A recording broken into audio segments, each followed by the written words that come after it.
नमस्कार। मेधा सुक्तम में आप सबका हार्दिक स्वागत है। आज हम जिनसे मिलने वाले हैं वो हमारे साथ जो शख्स है वो बहुत ही बड़ा व्यक्तित्व है। सुप्रीम कोर्ट के ऑनरेबल लॉयर, आपके सभी के जाने माने अश्विनी कुमार उपाध्याय जी। मेधा सुक्तम की ओर से हम बहुत बहुत धन्यवाद, बहुत बहुत धन्यवाद दीदी, बहुत बहुत धन्यवाद। आजकल आप YouTube पे और सारे सोशल मीडिया पे छाए हुए हैं। पूरे देश में एक चर्चा है कि वक्फ बोर्ड का अमेंडमेंट बिल आने वाला है और हमारी नजरें आप पर भी है।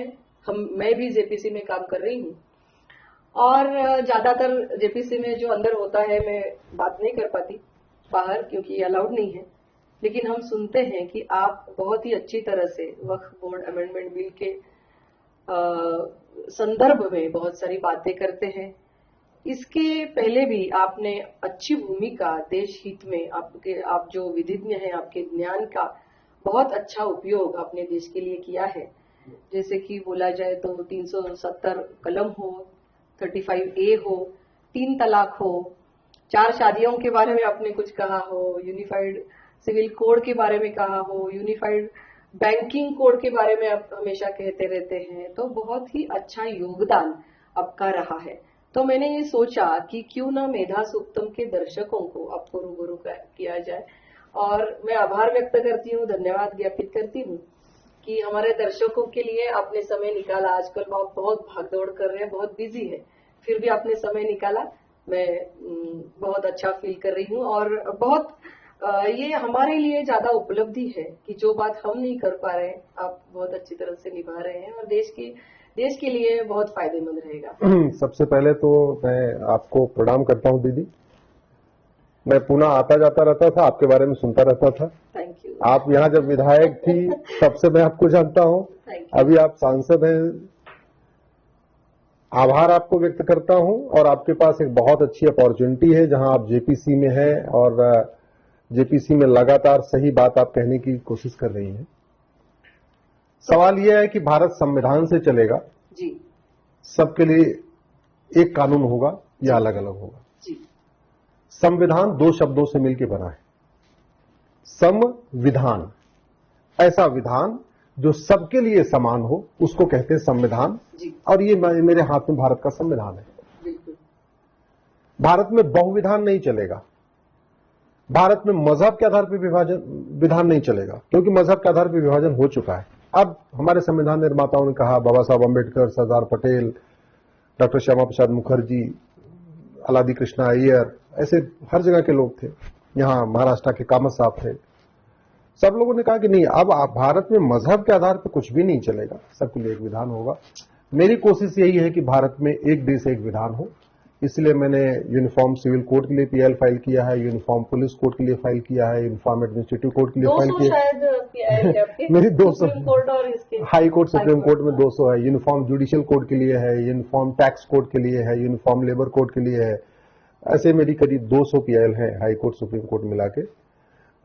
मैं बेसिकली इंजीनियर था और इंजीनियरिंग मैंने अपनी छोड़ी थी इसी काम के लिए। अच्छा। हाँ, मैं पहले मारुति में था, वहां छोड़ा मैंने इसी काम के लिए कि अब चलेंगे, अब सुप्रीम कोर्ट चलेंगे, वहां से देश की सेवा करेंगे। तो पहला सवाल हम इनसे पूछते हैं कि ये वक्त क्या है और ऐसा कानून क्यों बनाया गया जो अलग अलग मजहब के लिए अलग अलग हमारे देश में ऐसा बोर्ड क्यों बनाया गया और अब क्या रिक्वायरमेंट है कि अमेंडमेंट किया जा रहा है, इसके बारे में अगर आप हमें जानकारी दें। ये दीदी मेरे हाथ में वक्फ एक्ट है जी। शुरुआत इसकी अंग्रेजों ने किया था 1917 में जी। उसके बाद फिर 1954 में इसको नेहरू जी ने बनाया, फिर इंदिरा जी ने इसको मजबूत किया, उसके बाद राजीव गांधी जी ने इसको बदला।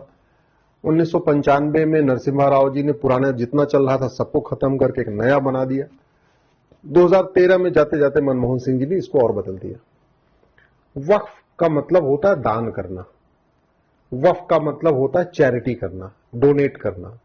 तो जैसे हिंदू, जैन, बौद्ध, सिख दान कहते हैं, उसी को मुस्लिम्स वक्फ कहते हैं, उसी को क्रिश्चियन चैरिटी कहते हैं। बात एक ही है। अब दुर्भाग्य आप देखिए, हम कहते हैं भारत में संविधान है, संविधान का मतलब एक देश एक विधान, जो कानून होना चाहिए सबके लिए। श्यामा प्रसाद मुखर्जी ने भी यही कहा था कि कश्मीर के लिए अलग विधान, अलग निशान और अलग नहीं होना चाहिए। तो एक देश एक विधान का मतलब ये हुआ कि फिर वक्फ एक्ट होना नहीं चाहिए। बिल्कुल। अगर वक्फ एक्ट है तो हिंदू के लिए हिंदू बोर्ड और हिंदू ट्रिब्यूनल क्यों नहीं है, जैन के लिए जैन बोर्ड जैन ट्रिब्यूनल क्यों नहीं है, बौद्ध के लिए बौद्ध बोर्ड बौद्ध ट्रिब्यूनल क्यों नहीं है, यहूदी के लिए अपना बोर्ड अपना ट्रिब्यूनल क्यों नहीं है, बहाई के लिए अपना बोर्ड अपना ट्रिब्यूनल क्यों नहीं है, पारसी रहते हैं भारत में उनके लिए अपना बोर्ड अपना ट्रिब्यूनल। ऐसे लगभग 100 रिलीजन भारत में रहते हैं, 100 बिलीफ को फॉलो करने वाले भारत में रहते हैं, किसी के लिए नहीं है। तो ये वक्फ का मतलब दान करना होता है, कोई रॉकेट साइंस नहीं है। ये वक्फ कोई ऐसी चीज नहीं है केवल मुस्लिम करते हैं। भारत में सबसे ज्यादा वक्फ तो हिंदू करते हैं, सबसे ज्यादा जो वक्फ करते हैं उसको दान कहते हैं, जैन करते हैं। पूरे देश में धर्मशाला बनवाते हैं, बिरला जी बिरला मंदिर बनवाते हैं, बिरला धर्मशाला बनवाते हैं। ऐसे हमारे जितने माहेश्वरी समाज के लोग हैं, हमारे जैन क्या बोलते हैं मारवाड़ी समाज के लोग हैं, हमारे जो है वैश्य समाज के लोग हैं, अग्रवाल समाज के लोग हैं, सबसे ज्यादा चैरिटी तो वो करते हैं। अनफॉर्चुनेटली उनके लिए कोई अलग से नियम कानून नहीं है, लेकिन वक्फ के लिए है। हमारा यही विरोध है कि एक देश में दो विधान नहीं चलेगा, नहीं चलेगा। 2013 में जो बहुत ज्यादा ताकत इस बोर्ड को दी गई वो क्या है? 2013 में क्या हुआ कि और 95 में पहले दी हाँ, थी। कांग्रेस की सरकार ने पुराना जो वक्फ एक्ट नेहरू जी वाला था 1954 का, उसको वापस ले लिया और 1995 में जो कानून बनाया उसमें क्या हुआ, इसको अनलिमिटेड पावर दे दिया। मतलब वो जहां हाथ रख दें वही उनकी जमीन हो गई। उनको कोई जांच नहीं करना, कोई इन्वेस्टिगेशन नहीं करना, कोई कागज नहीं दिखाना, किसी को नोटिस भेजने से पहले भी नहीं करना कि हाँ ये जमीन है किसकी नहीं है। कंडीशन क्या डाला कि एक अखबार में नोटिस देंगे कि ये जमीन वक्फ की है, अगर 30 दिन के अंदर किसी ने जवाब नहीं दिया तो वो जमीन ऑटोमेटिक वक्फ की हो जाएगी। भारत में ऐसे भी अखबार निकलते हैं जिसको 100 लोग भी नहीं पढ़ते। ऐसे भी अखबार निकलते हैं, आपके पुणे में भी निकलते होंगे, मुंबई में भी निकलते हैं, जो छपते हैं और ऑफिस में ही रहते हैं, बाहर कोई पढ़ता ही नहीं, खरीदता ही नहीं। तो उसमें यह भी नहीं लिखा कि किस अखबार में निकलना है, कि सर्कुलेशन वाइज टॉप 5 में निकलना है, टॉप 3 में निकलना है, स्टेट में जो सबसे ज्यादा सर्कुलेशन होगा उसमें निकलना, कहीं कुछ कंडीशन नहीं। 2 लाइन की नोटिस निकालना है कि 10 लाइन की नोटिस निकालना, ये भी नहीं लिखा। छोटे छोटे फॉन्ट में लिखना या बड़े बड़े फॉन्ट में लिखना, ये भी नहीं लिखा। तो बड़ी चालाकी से वक्फ बोर्ड ने क्या किया, इन्होंने अपना छोटे छोटे ऐसे ऐसे अखबारों में नोटिस देते थे जिनको कोई पढ़ता ही नहीं है, और बाद में 30 दिन के बाद कलेक्टर को कहते थे ये जमीन वक्फ की हो गई है, अब इसको तुम ट्रांसफर कर दो। इस वक्फ एक्ट में जो 1995 में नरसिम्हा राव ने कांग्रेस ने बनाया, उसमें कलेक्टर वक्फ बोर्ड के नीचे है। वैसे जो कलेक्टर होता है, जो डीएम होता है, या जिसको कहीं कलेक्टर कहते हैं, कहीं डिस्ट्रिक्ट मजिस्ट्रेट कहते हैं, वो जिले का मालिक होता है। इवन वो कप्तान से ऊपर होता है, सबसे ऊपर होता है वो जिले का। एजुकेशन डिपार्टमेंट हो, पुलिस डिपार्टमेंट हो, रेवेन्यू डिपार्टमेंट, सबका हेड कौन होता है? डीएम होता है। आपके महाराष्ट्र में इसको डीसी कहते होंगे, कलेक्टर कहते हैं, डीसी कलेक्टर। लेकिन ये वक्फ बोर्ड जो है ये डीसी के भी ऊपर बैठा हुआ है। मतलब अगर ये कह दे वक्फ बोर्ड को कि ये जो फलाने वाला जो गांव है ये वक्फ बोर्ड का है, तो डीएम की इतनी हिम्मत नहीं है उससे बोले कि नहीं नहीं तुम गलत कह रहे हो, ये तो हम इस गांव को, ये गांव तो 3000 साल पुराना। अगर वक्फ बोर्ड कहेगा इसको खाली कराओ, उसको खाली कराना है। मतलब इसमें इतनी पावर दे दिया गया कि अगर सुप्रीम कोर्ट को ये वक्फ बोर्ड कह दे कि ये सुप्रीम कोर्ट वक्फ बोर्ड की प्रॉपर्टी पे है, तो सुप्रीम कोर्ट के जो रजिस्ट्रार जनरल हैं उस वक्फ बोर्ड की नोटिस को कोर्ट में चैलेंज नहीं कर सकते। उनको जाके उसी अमानुल्लाह खां जो वक्फ बोर्ड का अध्यक्ष है, अभी तो शायद ईडी उसको जेल में ईडी पकड़ के ले गई है, उस अमानुल्लाह खां के सामने जाके हाथ जोड़ना पड़ेगा, नहीं नहीं भैया ये सुप्रीम कोर्ट है, ये वक्फ बोर्ड की नहीं है।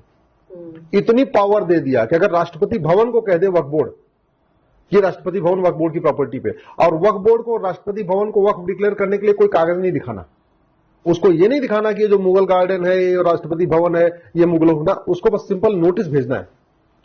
तो राष्ट्रपति भवन के जो अधिकारी है ना, वो कोर्ट में उस नोटिस को चैलेंज नहीं कर सकते हैं, उनको जाना पड़ेगा वक्फ बोर्ड के सामने जिसने नोटिस भेजा।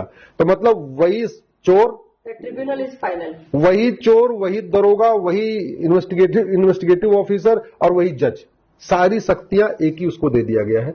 ये गलत है, ये भारत में नहीं होता है। और अभी जो हमने अमेंडमेंट में लिखा है, मतलब आने वाला है शायद, कि अमेंडमेंट में है लेकिन पास नहीं हुआ है, लेकिन उसमें है कि डिस्ट्रिक्ट मैजिस्ट्रेट को या डिस्ट्रिक्ट कलेक्टर को ये पावर्स दिए जाएंगे। अगर डिस्प्यूट है तो वो डिसाइड करेंगे, उनके सर्च निकलेगा, सर्वेयर होगा, सब निकलेगा। उनको मिर्ची लगी है वो बोल रहे हैं कि वो बायस होंगे, वो शासकीय अधिकारी कैसे कर सकता है, ये उनका ऑब्जेक्शन है। आप क्या कहना चाहेंगे इसके ऊपर? उनका बहुत ही विरोध है कि डिस्ट्रिक्ट कलेक्टर को ये अधिकार नहीं जाने चाहिए, क्योंकि अगर सरकार के पास, सरकार उसके ऊपर है तो उसका इफेक्ट रहेगा। नहीं, वो क्यों विरोध कर रहे हैं आपको मैं बताता हूं।